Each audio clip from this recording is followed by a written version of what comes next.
सभी भक्तों को श्री शिवाय नमस्तुभ्यम हर हर महादेव।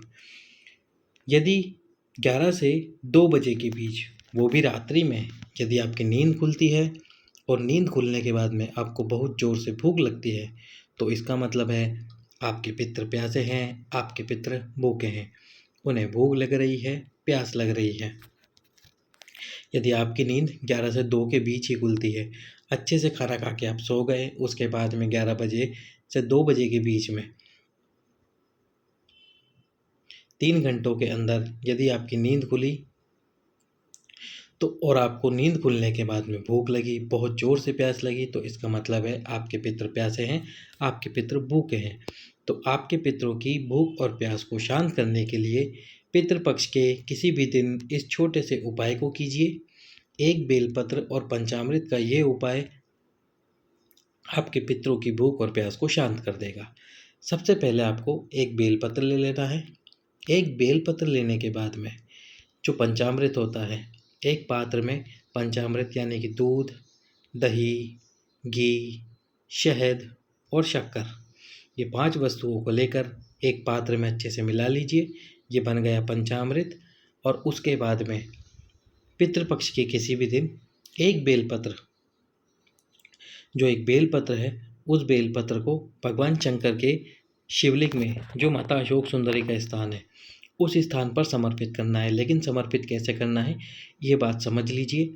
जो डंडी वाला भाग है बेलपत्र में, जो डंडी वाला भाग होता है, जैसे कि ये बेलपत्र है, तो ये जो डंडी वाला भाग है ये भगवान शंकर की तरफ रखना है आपको। और जो बीच वाली पत्ती का भाग है, जहाँ से पानी नीचे गिरता है, उस तरफ रखना है। तो बीच वाली पत्ती को इस तरफ रखना है और जो डंडी वाला भाग है वो भगवान शंकर की तरफ रखना है।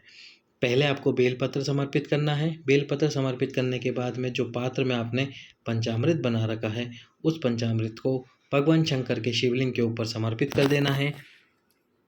ये उपाय पितृपक्ष में करने पर आपके पितरों की क्षुधा, भूख प्यास शांत हो जाएगी। रात्रि 11 से 2 के बीच आपकी नींद नहीं खुलेगी और आपको भूख प्यास नहीं लगेगी। अब 3 कारण जानिए पितृदोष के।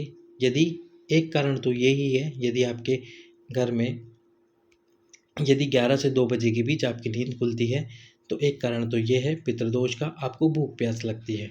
दूसरा एक कारण है, यदि छोटी छोटी बातों पर आपके घर में लड़ाइयाँ हो जाती हैं, केवल छोटी सी बात पर, पानी गिरने पर लड़ाई हो गई, तो ये भी एक कारण है पितृदोष का। या फिर आप कमाते अच्छे से हो और घर में रुकता बिल्कुल भी नहीं है, कहीं ना कहीं लग ही जाते हैं वो पैसे, ये भी पितृदोष का कारण है। साथ ही साथ में यदि घर में कोई ना कोई बीमार पड़ा रहता है, तो ये भी पितृदोष का ही कारण है। तो इस पितृदोष के निवारण के लिए पितृपक्ष में उपाय कीजिए।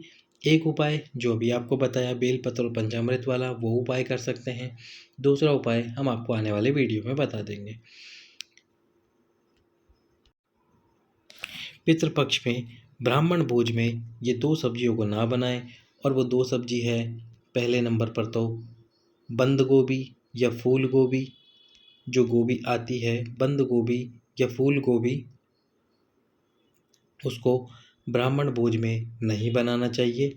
इस बात का विशेष ध्यान रखें, यदि पितृपक्ष में आप ब्राह्मण भोज करा रहे हैं, तो ब्राह्मण भोज में बंद गोभी या फूल गोभी, जो गोभी आती है बंद गोभी, उसको नहीं बनाना चाहिए। दूसरे नंबर पर जो सब्जी है वो है कद्दू या फिर कांसी फल।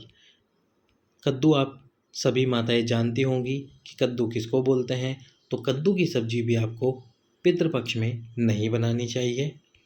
अब 3 ऐसी सब्जियां या 3 ऐसे खाने की वस्तुएं जिनको आपको पितृपक्ष में ज़रूर बनाना चाहिए ब्राह्मण भोज में। पहले नंबर पर है खीर। जब भी आप ब्राह्मण को खीर का भोजन कराएं या फिर ब्राह्मण को भोजन कराएं, तो उसमें खीर की सब्जी ज़रूर बनाएं। दूसरे नंबर पर है तोरई। जो तोरई होती है उसको भी आपको ब्राह्मण भोज में ज़रूर बनाना चाहिए। और तीसरे नंबर पर है काली उड़द। जो काली दाल आती है, जिसे उड़द की दाल भी कहते हैं, उस दाल के बड़े बनाने चाहिए, उस दाल की सब्जी बनानी चाहिए पितृपक्ष में। ये सब्जी बनाने से आपके पितृ खुश होते हैं, उनको तृप्ति मिलती है। तो ये 3 सब्जियां पितृपक्ष में आप ज़रूर बनाइए। सभी भक्तों को श्री शिवाय नमस्तुभ्याम। हर हर